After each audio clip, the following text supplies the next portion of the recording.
Troisième quart du 15e hizb.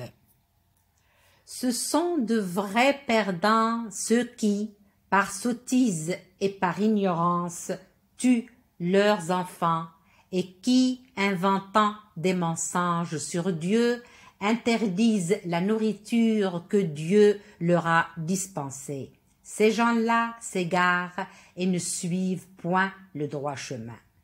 C'est lui qui a créé les jardins treillagés et non treillagés, les palmiers et les cultures au goût si variés, l'olivier et le grenadier de même espèce ou d'espèces différentes.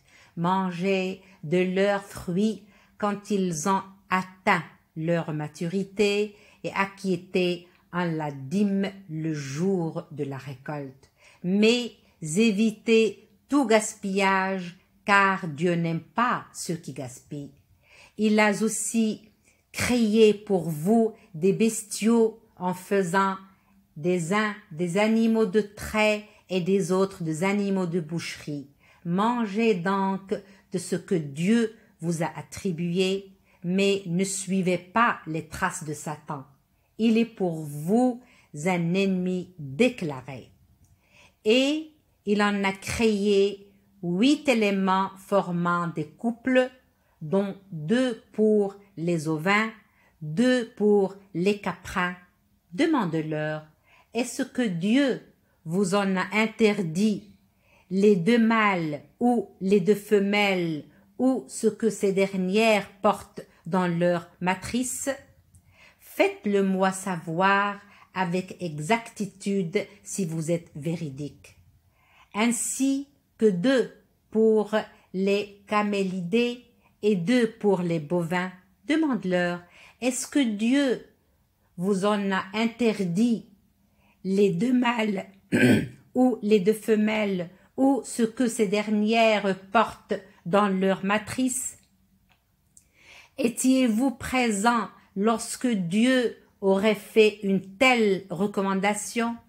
Quoi de plus injuste que de prêter de pareils mensonges à Dieu, afin d'égarer les hommes sans nul savoir, mais Dieu ne saurait guider ceux qui commettent de telles injustices. Dis, je ne trouve dans ce qui m'a été révélé d'autres interdits touchant les aliments susceptibles d'être consommés que celui qui frappe la bête morte, le sang répandu et la viande de porc, car leur consommation constitue une souillure. De même qu'il est illicite de manger la viande provenant des bêtes sacrifiées par perversité à de fausses divinités. Cependant, celui qui est contraint d'en user par nécessité et non pas par désobéissance ni désir de péché, ton Seigneur ne lui en tiendra pas rigueur, car il est clément et miséricordieux. Aux Juifs, nous avons interdit toute bête à ongles uniques, ainsi que les graisses des bovins et des ovins, excepté celles de leur dos, de leurs entrailles et celles qui sont mêlées aux os. Nous les avons ainsi punis pour leur rébellion. Telle est la stricte vérité. S'ils t'accusent d'imposture, dis-leur alors, votre Seigneur est détenteur d'une immense miséricorde, mais nul ne saurait soustraire les criminels à son châtiment.